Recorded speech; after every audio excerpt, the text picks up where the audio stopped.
Привет, друзья! С вами одинокий Джейсон.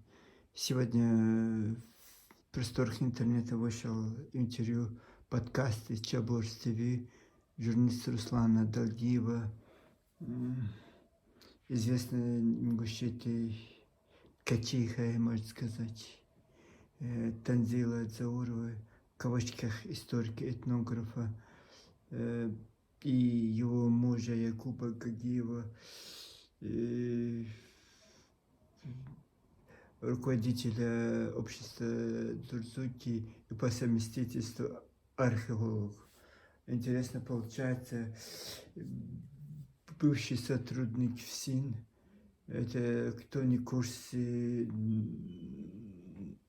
надзиратель в тюрьме и полицейский, и вот так сменил круто свою деятельность, переключился на этот археологию. Вот так. Право, что если нужен документ, проблем нет. Почему-то они Артема Плоту отказываются. Это журналистском вот этом. Кошки не хотят дать признать Артема Плоту журналистом. Но вот своим «Щерка дорога», как пелась эта советская песня, по родной край, щерка дорога. Да, все, вот, любую кошку для своих они, конечно, выдадут. И вот пришли два, как бы сказать, патриоты Ингушетии на этот подкаст высказать свое мнение. И там, конечно, мы знаем эти ингушскую кухню по этим постам провокаторов, по этим немыслимым, бессмысленным вот этим заметкам. И интересно заглянуть в души, сердца, в голову иногда полезно заглянуть, что они думают. И вот, конечно, жалко, что интервью 2 часа 40 минут только. Вот как с Артемом 5 часов он бы снял бы, вот было бы интересно, конечно. Тогда мы поняли бы, и, скорее всего, он очень так отредактирован. Не это интервью Танзила Чаби год назад в Вайкасте, то самое, и вот это такие высокопарными словами бросал, столько мемов после ее интервью. Вот тут Руслан Долгий решил немножко почистить. Тем более, знаете, он не такой экстремист, как некоторые сидящие в этой студии. И вот решил культурно провести беседу. Мне я почему-то через час, когда вышел вот этот интервью, я узнал это через час, я сразу начал смотреть. И потом, когда я посмотрел, честно слово, мне нужно было собраться мыслями. Сегодня я уже выпустил видео, сложно так клепать. Я же, вот если я в области фантастики все это сочинял бы, у меня никаких проблем нет. Я могу и 10 интервью снять за день. А тут нужно же разобраться, в чем как. И вот я какой-то осадок после просмотра. Во-первых, мне как-то агрессивно их желание помочь этой бедной несчастной Ингушетии. Вот это меня поразило. И поразило это муж, жена, представляете? Там нужно война у них, когда они закрывают свои двери своего дома. Вот какие у них споры. Вот я смотрел и думаю, мама, бывает же, если жена такая напористая, бывает муж такой тихий, вот это, а у них наоборот, бывший мент и бывшая ткачиха, комсомолка. И вот, вот это, я сейчас думаю, в студии сейчас они разборки, боялся до конца, что они в студии устроят разборки. И, и вот это странное чувство, семья, вот какие у них дети есть, какая-то нездоровый социум, где, вот знаете, и хотеть можно все, что угодно. Я вам всегда говорю, мечтать можно о чем угодно, но он же не бывает ради великих целей. Знаете, вот ты, Танзила Заурова, ты женщина, я уважаю тебя как женщину, потому что я тоже, у меня была мать, у меня есть сестра, и вот когда ты выходишь в общественный простор, я забываю, что вот ты женщина, чья-то мать, чья-то сестра, чья-то жена, чья-то дочь. И вот очень сложно, вы знаете, вот хорошо, что ты не повторил ошибку вот этот экстремистский Танзила Чабиева, вот этот, и вот хотя бы постарался чуть-чуть убавить свой пыл в сторону своих соседей, братьев чеченцев, хотя оно высказывало, может, я ошибаюсь, че Боже, это все подправил, потому что там же выскакивал все беды от соседей.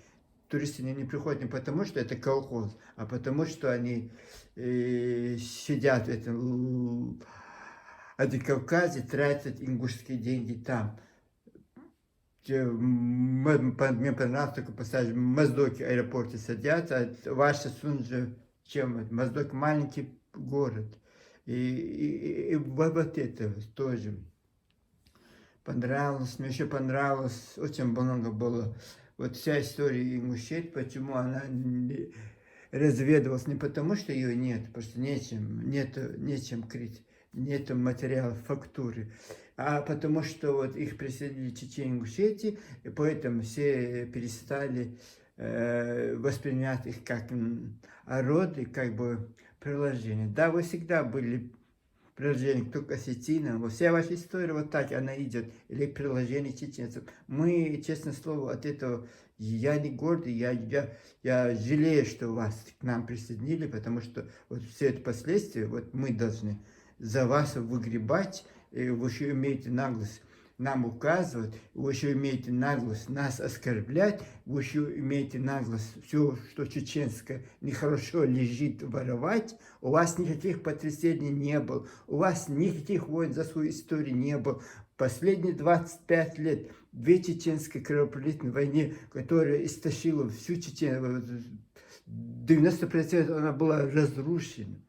Вот все, мы лишились всего, что у нас было. И то, мы же не плачем, как вы, мы же не обвиняем других народов в своих бедах, несчастьях. Ваших бед и несчастья, это от вас, товарищи ингуши, это вашей малочисленности. Потому что если туристы, вот, что делают в вашем колхозе этом, Магаси, это городу 30 лет, никакого исторического значения не имеет. Ваш Назран, хотя бы как город Грозный, хотя бы как город Владикавказ, имел какую-то историческую ценность.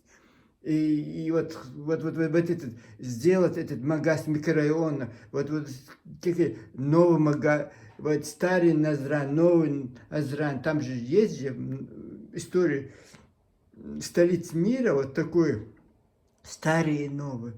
И почему у вас так не получилось? Вы это свой Назрань оставили, истории вам не заходит. Вот вы решили фальсифицировать историю, вот несущую столицу Алани построить там. Говорят, она находится в Алханкале, вот там она находилась. Теперь какие у вас аргументы? Ну, давай я это просто немножко прошелся, потому что очень сложно, мне не нужно было время подумать, что, о чем. И вот видно было, что они даже при Пятаком вот это тщательно, чтобы тщательно, вот если мужа вот там не было, это Якуба, честно, она бы похлеще вот это Танзила Чабиева, просто ее удерживал этот муж, который сидел напротив, и это Руслан Долгий, который такими удивленными глазами смотрел на него. Но я не думаю, что он восхищался, как этот Амин Парчиев, Танзила Чабиева, не восхищался, просто он же видит, что перед ней женщины плотки, а потом какой-то диссонанс у нее получился, перед ним женщина, он такая солдат, как мужчина, вот разговаривает, интонации, и вот сложно. Иногда он, когда она возбуждался, смеялся, но это было не потому, что он не уважает женщин, скорее всего, просто для него вот это необычный вот такой формат. Вот Танзила Чабиева хитрая, она смеется, она невообразно, вот характер, как у меня, вот это Танзила Заурова, как у меня, бойцовский характер. Ну, я мужчина, я чеченец. Зачем тебе ингушская девушка, замужная, семейная, вот это такой бойцовский характер, кого-то, вот, как танк на амбразуру. Вот. Сколько у тебя в голове каши, я удивляюсь, если честно. Конечно, без чеченца никак. Э, Сколько вот этого, вот, очень много у него, тут тоже было сказано, что хотели э, типа меньших ассимилировать большим количеством. Конечно, это количество, это чеченцев имеется в виду. Типа во время Чечен-Ингушетии все смешалось, и бедные несчастные ингуши потеряли свое достоинство, свою историю. И почему вы потеряли его в Грузном, тоже непонятно. У вас же Азран же никто не оккупировал, никто не захватывал. Вы там хоть какой, но какой-то город он был. Почему у вас не хватило стойкости там остаться? Вот вы сами рассказываете, что они все переехали в Грозно. И так, когда тема ТЭПов, и вот это говорят, вот поэтому у них сохранилась система ТЭПа, потому что все в 1934 году уехали в Грозно, и вот людям самим приходилось вот там вот это все делать. И вот это спасло это ТЭПа система. И вот этот Якуб Гугиев, когда про свой ТЭП начал рассказывать, где было 40 домов, вот я, вот ваша ложь вот этим раскрылась. У вас нету ТЭПа, вы никогда у вас их не было. У вас были роды, фамилии и роды. И вот этот 40 ТЭПов, 40 домов. Сейчас он говорит, их стало 80. Вот интересно, какой это тейп? Какой это тейп? И вот это. И вот тейпы в Чечне почти 400 населенных пунктов, и почти 400 тейпов. У вас 30 населенных пунктов, плюс 10 чеченских там, и 5 этих городов. 46 населенных, вот это не с ваших 36. И вот 36 у вас должно быть тейпов априори. Но, конечно, каждое село, наверное, по каждой, у вас это другое. Вот это математика, каждый дом это у вас тейп, каждая башня. И вот про этих туристов рассказывают, почему они не хотят, это очень важно, но они не хотят оставаться, приезжать, потом уезжать. Конечно, вы знаете, турист это городской, в основном это городской житель. Сельский житель не приезжает, у них нет возможности приезжать в другие регионы, другие страны, другие города, у них всегда заботы, у них всегда работа, это поле, огороды. И поэтому городской житель, городской житель хочет увидеть действенную природу, хочет увидеть действенные места. Если вы на каждом уголке забора строите эти башни и хотите вот это даже узкое ущелье, там 20 километров, 30 километров, 50 километров нет. Вот на этом месте вы хотите 2800 башни построить. Как турист увидит ваши склон гор? У вас же это маленькое, в Чечне, да, огромная территория, и там и башни он увидит, и скалы увидит, и девственный лес увидит, и вот птички, пение птички, и свеженький родничок, а у вас же этого нет, и вы хотите все эти башнями настроить, а, конечно же, зачем они, это вам, как-то это, для них это 1, 2, 3, 10 хватает, не нужно тысячами их строить, это же тоже, они же тоже пользуются интернетом, и вот для них тоже самый маленький регион России, вот такое скопление вот этой архитектуры в одном месте, и это тоже немножко напрягает. Вот такое, вот просто сперва нужно хорошо учиться, когда вы учитесь в школе, нужно хорошо учиться. Потом, когда вы поступаете в учебное заведение, институт, университет тоже нужно немножко учиться. И вот вы поймете, это нужно, конечно.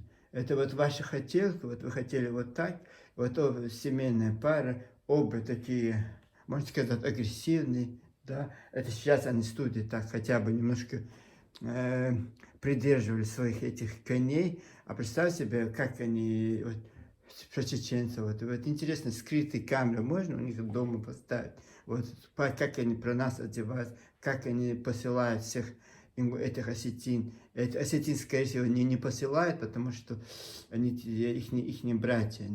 И грузине, как бы, рядом осетины, конечно, они осетинам тяготеют. И Гугиев фамилия, это, скорее всего, не ингушская фамилия. И вот на этого мужчину смотришь, я не вижу там ингуша. Я вижу обрусевшего, я не знаю, там кого угодно, только не ингуша. Да, ингушский язык мы разговариваем, я тоже разговариваю на многих языках. От этого я украинцем не стал, даже ингушским владею, тоже не стал ингушем, чеченским, с каким только языком я не владею. Вот так, и русским кое-как могу изъясняться. Конечно, вам бы не хотелось. Я вот этот комментарий убираться, вот это ваше, вот вы ко мне, я вас оставляю ваши комментарии, приятно это мне, неприятно, но все равно человек имеет свободу выбора. Точно так, как я сейчас, вот вы сняли, это я считаю себя блогером, но не таким, как бы, у меня нет этой коммерции, нет этого всего, мне из этого ничего не бывает, я сам зарабатываю эти деньги, сам все это плачу. Просто когда мне скучно, я вот могу вот так сесть и с вами поделиться своим мнением. И я просто там тоже оставил комментарий, сказал, что во всем виноваты соседи, у вас странная логика. Ваша ущербность – это не во благо вашей родины. Вот сразу прибежали меня учить. Там ты иди снимай двухчасовой ролик. Сколько я сниму, это мое личное дело, 2 часа или 30 минут. Это, знаете, это вы не должны мне указывать, что мне делать. Сейчас ролик еще час прошел, мой комментарий они удалили, но я очень центрально оставил, я не стал спорить с этими, как бы сказать, в кавычках, патриотами. Патриотами, вы знаете, могут быть разные. Я не говорю, что патриот это плохо, потому что вот действительно ингуши вот это какой-то, я не знаю, вот хотели эту республику, как сильно они его хотели, я могу понять. Когда ты чего-то лишаешься, ты очень сильно хочешь, чтобы это обратно у тебя. Вот я помню себя, вот я лишился, я родился, у меня был отец, мать, вот мне казалось, что моя мать всегда будет со мной.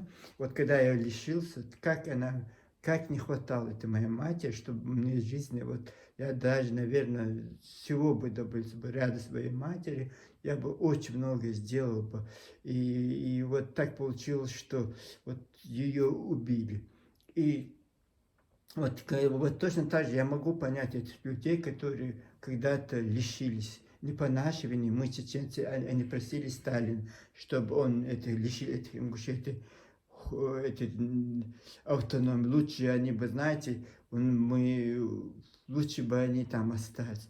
Вот честное слово, поверьте мне на слово, поверьте мне на слово. Вот я вот даже сейчас, и тут это разговор снова объединить это, если Россия хотят или не хотят, если Россия это закон примут, им придется, скрипя зубами, идти туда, но вот эти провокаторы нам не нужны. Это не те мужчины, которые с нами жили 50-е годы, 60-е годы, или высылку, депортацию с нами пережили. Это другие, совсем другой пласт людей, которые за эти 33 года разложились аморальные личности. И вот как они боги, какие они дерзкие, какие они вот такие, я не знаю, даже эпитеты сложно находить, чтобы их определить. Вот этот Руслан Долгиев тоже, сын знаменитого Мусы Долгиева.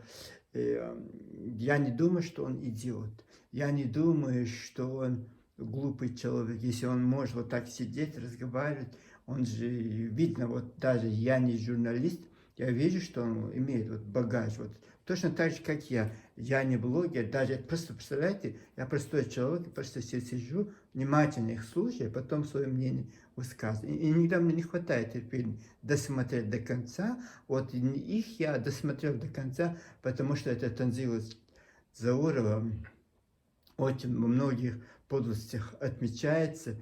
И вот это, то и Истинги, вот понятно, своровал у чеченцев за 2 войны, мы, чеченцы, потеряли все.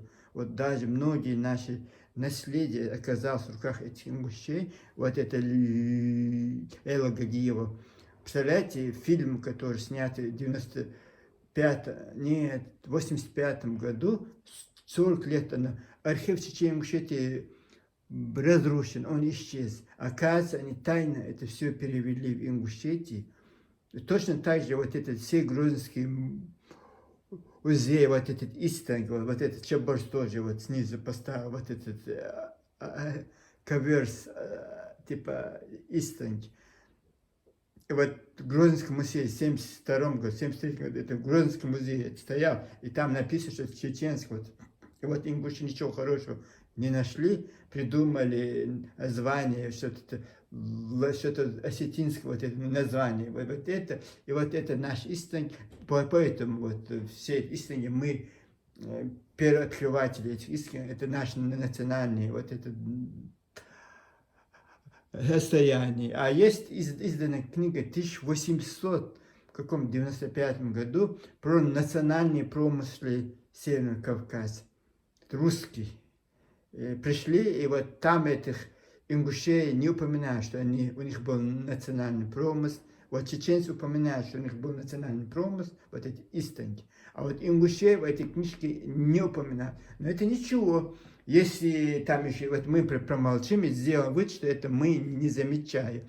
А вот когда что-то про ингушей, все, на весь мир мы будем трубить. Вы знаете, очень мне вас жалко, конечно, вы ошибаетесь на свой счет. Вы внимательны, лучше бы я вам посоветовал внимательность. Это не то, что читать между строками. Это да, вы любите читать между строками, и вот слово чеченец у вас, потому что вы зурзуки, а значит, чеченцы это не существовали. А кто вам сказал, что вы зурзуки? Кистинцы. А кто вам это сказал? Сейчас вы вот этих они никчемные, вот это грузинское, вот это любители ингушей, там же тоже они есть. И вот этих, и вот стараясь с ними дружить, и вот этот последний раз, это 4-томник истории Ингушетии вышел, почему-то не в Назране, не в вашем Магасе, а вот к чужой стране, близи. Любительница ингушей, вот этот Марья Банчашвили, не хочу даже фамилию запоминать, Баншвили, что-то какая-то. Вот она издала все вот 100%, все чеченские вот упоминания, упоминания чеченцы, вот просто переписали, что это ингуши, и все чеченское, вот просто переписали на себя, издали эту книжку. От этого вы ингушами, вряд ли вы те ингуши, которые с нами жили. И вот это не нужно спровоцировать себя, что вот у нас были патриоты, это были другие люди, это не те самые. Они хотя бы имели мужество противостоять системе. Никто вас не оккупировал, никто вас стенки не ставит. Вот мирное время, вот в окопах вы все, как солдаты, это пропаганда. И грош вам цена, конечно. Грош вам цена, грош ваши вот эти дешевой демагогией, которую вы в этих студиях сидите и обсуждаете. И вот все, что вам, вот хотя бы, знаете, вот ты историк, этнограф, вот здесь что-то, вот я не знаю, как это же не про вас, товарищи ингуши. Вот если ты историк основы, вот только ингушская, вот только вот это, осетина не существует. Чеченцев не существует. Все вот только свое. И как-то, я не знаю, какой-то узкий у вас вот это. Эти исследования такие узкие, мышление какое-то узкое.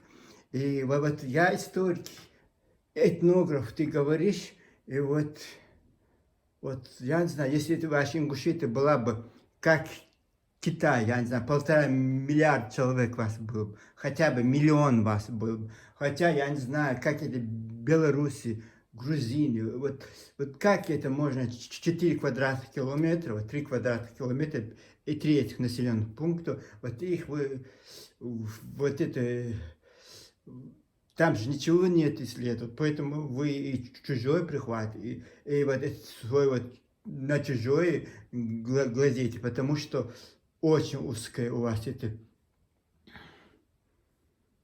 Ну, такие дела, узкие мышления, узкие вот эти квалификации.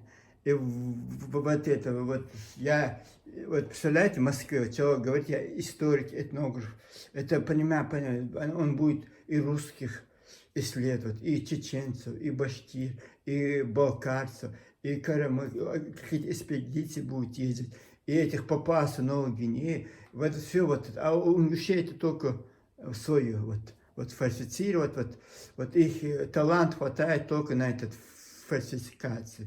И всякого рода инсинуации, всякого рода домыслу. И этот великий ингуш Руслан Долгий, тоже узкого профиля специалист, постоянно вот этот Танзила Заур хочет Урсмартан, Ачхой Мартан, специалист по Ачхой Мартан, хочет это типа ингушские земли обратно. А этот Руслан Дальгиев вестеричный, вот затечный, вот это нам замен Приген район, все дано. Вот такое вот. В каждом интервью вот это у него проскальзывает, вот желание присвоить чужое, вот что их объединяет, этих людей, которые приходят в эти студии. Вот много гостей, очень разные гости, очень всех объединяет вот эта ложь, это лицемерие. И очень печально констатирую, что вы, товарищи мужчины, пропали. И тогда вы были пропавшие. Поэтому вас кинули как кость нам, чеченцам, чтобы хотя бы за вами чтобы потерять эту, чтобы хотя бы какой-то контроль. Но вы ушли в 92 году из Чечни, Ингушетии. И вот сейчас никак не можете состояться как республика, потому что это же у вас атрибуты республики есть, но вот нету вот этого, вот чеченцам, видите, дальше сколько всего было с нами, сколько несчастья с нами, ну мы не бегаем, не истерим, не плачем на каждом заборе, не орем, не кричим. И вот такой флаг вам в руки, товарищи. И желание даже, вот знаете, у меня в последнее время я заметил, что пропало желание что-то комментировать, это рассуждать, это одни ворота, и я уже не то что устал, устать я не устану, потому что вся наша жизнь это борьба. Вот я хочу просто одного, не хочу вот справедливости, потому что это несправедливо. Вот, знаете, воспользоваться моментом, когда удар, нож в спину сделали, когда Вторая война, мы истекаем кровью, ничего хорошего эти товарищи ингуши не нашли, вот, фальсифицировать историю, присвоить чужое, награбленное. Сперва припрятали, Руслан Аушев не позволял это все делать, хоть был генералом, словом чести. А вот когда этот КГБшный генерал пришел, вот Зязиков, и вот тогда, да, тогда ФСБшники дал зеленый свет вот этим людям, которые вот они вот расцвели пышным цветом, как сирень. Вот потом начинают разговаривать про эти курхат, мурхасы, смеялись, они сперва над нами смеялись, это Руслан, другие, потом говорят, это, знаете, это вы, просто мы, это смешно, где он нашли, этот склеп, вот этих раньше, в каком-то даже не 90-х годах, в каких-то 80-х годах были вот экспедиции, даже 70. Я не могу точно утверждать, потому что я не историк, я слышал и видел. И в точности я, где это было, вот там это было найдено, и вот оно стоит, везде оно стоит, что это там написано, первый курс, второй, вот такие разные вот эти головные уборы людей. И вот то, что ингуши говорят, что это наши, это там написано найденных арачой. Это найденных арачой. Единственная башня, вот они говорят, вот этот Якуб Гойгел говорит, о, башня у нас 4000 лет. Откуда ты взял? Вот самая старая башня, которая вот тысячелетняя, вот Харачои. Есть харачойская культура, как кабанская культура. Вот вы, чтобы нам сказать, ваш этот Руслан, провокатор Бузуртан, он говорит, да, у них только вот это, хорошо у них и есть, потому что, типа, сказать, что это дагестанская культура, харачойская культура, вот они, вот наследник вот это хорошо, нам что-то сказать, вот вы говорите. А когда прошлое, вот там хоть какая-то, это харачойская, чеченская культура, ишкеритская.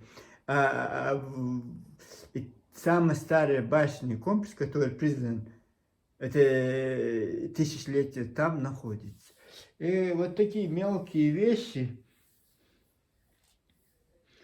и странно слушать вот это, ой, когда Ингушетия была автономией, там крупнул Семена, там все обследовал, все вот это, потом, когда нас присоединили, вот все эти беды ингушей, очищение Ингушетии. Но когда нужно еще вот это, еще они презентовали вот эту книжечку, вот музыку чеченскую они же украли, я снимал вот это, умерла одна эта композиторша, вот это Ева Масагова, и в 92 году вот этот Ахмед Хамхой, великий слепой композитор ингушей, и вот там они книжку издали про ингушскую музыку, песни, танцы. Вот эту первую часть издать, хотят вторую часть издать, и многие туда они занесли чеченские эти песни, чеченскую музыку, все занесли туда, и потом сейчас сидят, оправдываются. Да, там есть спорные музыкальные композиции, но вот мы нашли 7, 8, 9 вот этих разных вот это, как сказать, разных местах, вот это, не просто так мы взяли, а просто подтверждение нашли, и вот мы поэтому включили. Вы, ваш Ахмед Хамхоев, композитор всех времен. Вот в 92 году он умер. Его квартира находилась, все его литературное, музыкальное достояние находилось в городе Грозном. И в 95 году эта квартира разрушена, ничего не осталось. Как вы могли, вот по каким, кто вам сказал, Исаак Азоев сказал, или Ибрагим Дальхига вам сказал, или Марьям Ялхароев, или Идрис Абадиев, или Руслан Бузуртан, кто вам сказал, что вот эти источники, которые вам сообщили, что вот именно это ингушское, подтвердили 8-9 человек, или вот, вот такое. И, скорее всего, очень много украли. И еще они не продается эта книжка. Товарищи, кто может приобретите эту книжку про музыкальные композиции. Это, они и так все вот это, по архитектуру, вот они последовно, вот они идут, по частям идут, все это присваивается, потом история в школе, история, язык, вот это, про историю начали говорить, по учебнику истории. И вот претензии Нича Ахриева, этот Нурдик Кадзоев, историк. Вот он вам писал эти книжки. Я тоже по 7 класс, по-моему, писал. По 7, потом с 7-9 класс. Все эти учебники сельский учитель вам написал. Вот такие дела. Ну, вот такое странненькое интервью. Не странное, вот по следам они идут, по следам. Это Рамзана Султикова пригласили, типа архитектор ингушской архитектуры. И вот по частям они. Потом это пригласили режиссера, который снял «Письмо», вот этот фильм. И вот они вот по частям идут. И я не знаю, как к этому относиться, или считать их недалекими людьми тоже нельзя, потому что, знаете, вот этот пламенный патриотки своей ингушетии, вот эта болезнь, заразились непонятной болезнью, это не патриотизм, это, знаете, эгоизм, чисто воды эгоизм. Вот они небрежно относятся к соседям, и, типа, это мы, это мы, это мы. Ну, Танзила Чабир, конечно, их переплюнул. Вот я, когда она же кандидат исторических наук, когда она дала эти интервью, я был в шоке. В мае прошлого года она, по-моему, дала. И мне нужно было как раз ехать в Йорк, и я срочно там я снял 3 ролика, и срочно 2 эти ролики изложил, и вот его высказывания были очень такие, и чеченцы даже очень культурно отнеслись, эти мадамы, никто не стал размазывать по стенке, потому что это женщина, вот это, то, 10-е, тоже, вот, у них вот это вот Танзиль Чебери тоже осетин, муж вот этот, как это называется, ловер, юрист, у этой тоже, Заура тоже юрист муж. Интересно, вот они все постраховать себя. Когда их посадят в тюрьму, мужья будут носить, наверное, эти комсомолки. Сумасшедшие хозяйки докатятся до этого. Это сейчас просто начало их творческого пути. Зои Космодемьянский. Вот начало их пути. Каждым годом они будут, дела будет идти плохо, винить мы будем не себя, а других. И вот прогрессирует болезнь. Срочно нужно строить ранние психиатрические больницы, пациентов немало. Так что вот такой небольшой разборчик вот это интервью. Нужно 2-й раз посмотреть, все внимательно. Там есть все вот это. Просто я сегодня уже проработаю, уже немножко уставший. И нужно, вот снял вам этот ролик. Ну, давайте будем прощаться с вами. Пока-пока. С вами был одинокий Джейсон. Мы ничего нового не узнали в этом интервью. Мы догадываемся, что вот какие у них каша варят в этих умах, какие они, вот знаете, и самое интересное, вот все, что они делают, и говорят, что мы врем, и вот мы потом начинаем верить в правду. Это я всегда в своих роликах так говорю, скорее всего, они смотрят мои ролики. И вот я всегда говорю, что вот, когда ты врешь постоянно, тебе кажется, это правда. Вот это ингуши, это ваше национальное достояние. Не всех, конечно, но вот это кучки непонятных патриотов, которые решили себя в ранг богов возвели.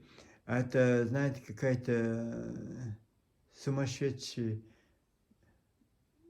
дом сказать это сложно, какое-то сумасшествие. Смотрите, вода, реклама воды у них.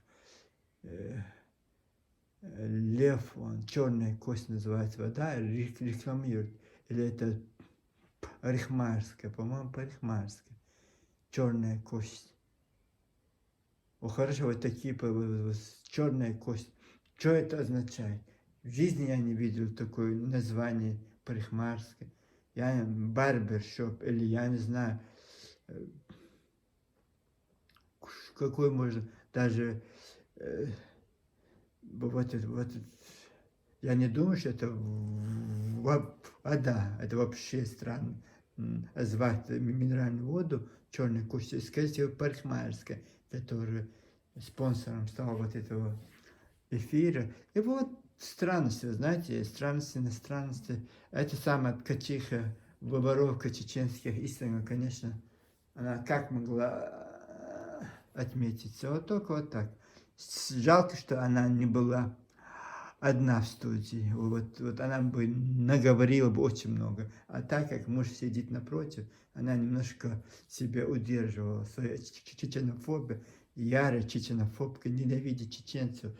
Я не знаю, все беды от чеченцев, от Чечни, Ингушетии. Вот они в себе били это. Когда нужно сказать, что мы великие музыканты, у нас семейное наследие, вот тогда вспоминать Чечению Ингушетии, быть на Чечении Ингушетии, морями, ел хорой, там бегал по этим классам, вот этот Ева Мальсагова топтала этот коридором Министерства культуры Чечении СССР, вот наносила кофе этому главе министерства, министру культуры. Вот, на подтанцовках, на вип-сотрудников они не тянули, всегда замами были. И вот тогда нужно, да, говорить. И вот эту книжку издали, одной том, второй том тоже с ним. Сейчас они все чеченские песни себе присвоят. Просто издадут книжки, а еще эти книжки отправляют 500 экземпляров по всем библиотекам России. Ну, какой это чисто пропагандистский. Лучше раздайте своим ингушам, хотя бы они будут знать, какие у них песни. Они смотрят вот этот ролик. Ева, вот это, не Ева, вот это Рая Евло пел эту песню «Мэри Кенти». Это из архива телерадио ЧССР мы видели этот фильм, ролик, где Яля Еврой на гармошке поет эту песню. Моя мать тоже, вот эту песню нравилась очень на ингушском языке, а сейчас его перепели какие-то блатные парни, вот эта молодежь индусская думает, что это вот они сочинили. Вот для своих хотя бы, не для пропаганды отправляете в Россию. Русским эта книжка, она будет пылиться там, никому она не нужна. Придет и поставит, даже на полку не поставить, могут даже подвал. Я же рассказывал, как у нас во дворе целых КамАЗы книжек наш сосед выгрузил. Вот так пылиться будет годами в подвале, а потом выпишут и выкинут. Нужно начинать с себя, знаете, если вы мораль, хотите мораль вокруг вас, начните с себя. Вот до морали вам далеко, конечно. До морали вам будет столько всего наговорили против нас, чеченцев, вместо того, чтобы, я не знаю, это понравилось мне. Вот почему у вас ничего нету, потому что с двух сторон беженцы, обоих сторон, короче. Вот все везде находите.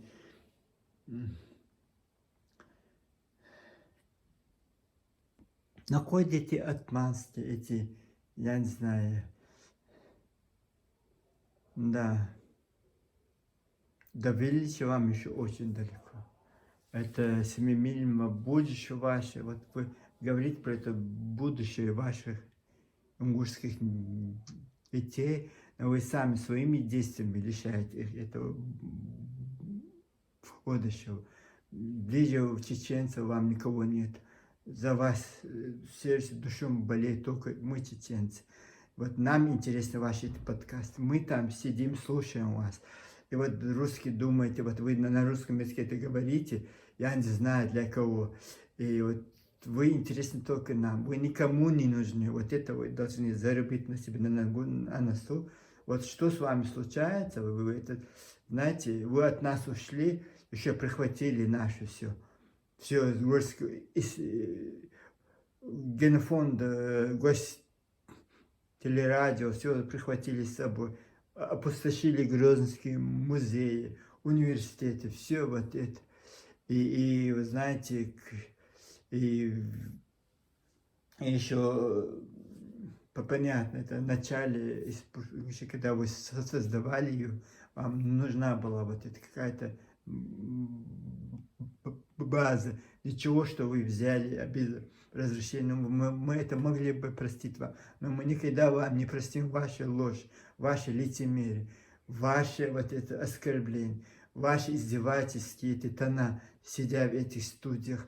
Вы никогда не будете благородными людьми. Это мы, чеченцы, вас сделали этими гушами. Это мы, чеченцы, это наша слава, это наш героизм. Вам все вот это, вот вас знает. Вы никому, вот, народ, который... Да, вы, действительно, это правда, что вы исчезли бы. Потому что если не было бы такое сильное плечо, как мы, чеченцы. И не нужно говорить, что вы особы. Да, на Кавказе нет особых народов. На Кавказе все равноправны, все автохтонные. У каждого народа свой быт, своя история, своя культура. И вы не оригинальные. Вы были бы папуасами, вот бегали бы голышом по этой студии. Вот вы оригинальны, да. Мы сказали бы действительно. Вы же про эти курхасы рассказали, а почему-то постеснялись про этих амазонок сказать пару слов. Постеснялись. Где вы, где амазонки, товарищи? Где эти курхасы? Единственное, что мне не жалко вам отдать, вот найдено, вот это хорошо, вот это склепы, вот этот курхас, хорошо, что мы, чеченцы, молчим, это смешно со стороны. Это новогодные сказки, христианские, это гномы, вот эта одежда, это гному, как серьезно. И вот хотите вот принести, что это семейное наследие, вот это курхас, у вас, это ваша история, это все. Конечно, все. 10 тысяч километров от вас, это Папуа-Новая Гвинея, вот там эти амазончики голышом, эти перьях бегают в Африке, в джунглях, Латинской Америке в джунглях, вот они находятся. И вот где вы, где они, за 10 тысяч километров. И вот натягивайте все на себя. Это лоскуты натягивайте всех этих других народов. Историю сейчас вообще бардак у вас, вы не знаете, поэтому вы правильно говорите, что вы не понимаете, что творится. Потому что слишком, когда врете много, со всех сторон, это вы не только двое, вы сочинители этих сказок, басен, есть еще другие. Вот они же, может быть, вы действительно как историк, много как-то правдоподобно это рассказывают, хотя и лжет. А вот те, которые просто так сидят и придумывают, что потом его цитировали, чтобы он был узнаваем в вашем этом колхозе. Это как Аярки, который...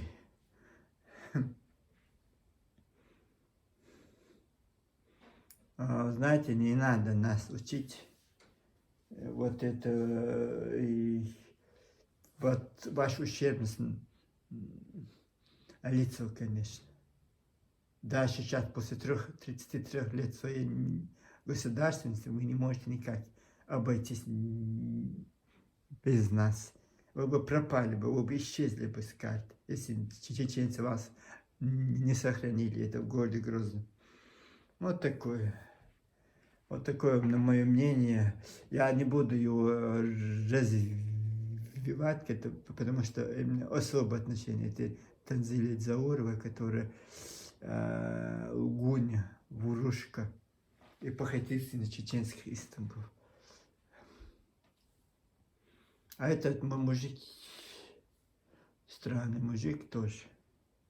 Вот семейные подряд у них.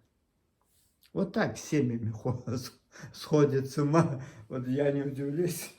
Этот Руслан говорит, хорошо, я надеюсь, что вы это все передадите своим детям. Вот семейный подряд. С ума хоть тихо, ходит с ума со всеми. И помочь им некому. Все доктора, все, наверное, уехали в Европу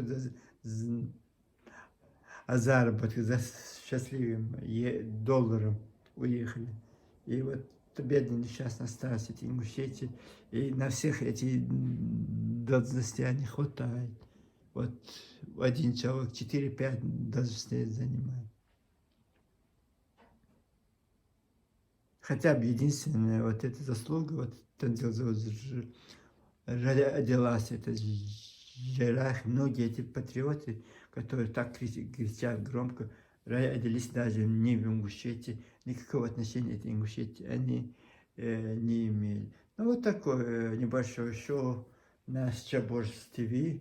Руслан Дулдиев нас немножко порадовал сегодня, хотя мог бы, конечно, и самое интересное, он же набросился на это Артема Плато, такие очень сильные вопросы задавал. А тут никаких вопросов. Своими ушами вот так.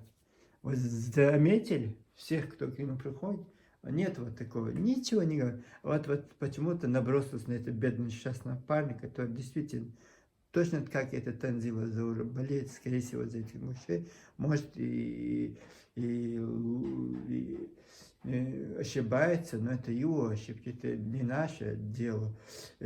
Да, действительно, русский мопаль может влюбиться в кого-то, может какую-то республику, но это его личное, скорее всего, извращенное какое-то восприятие мира.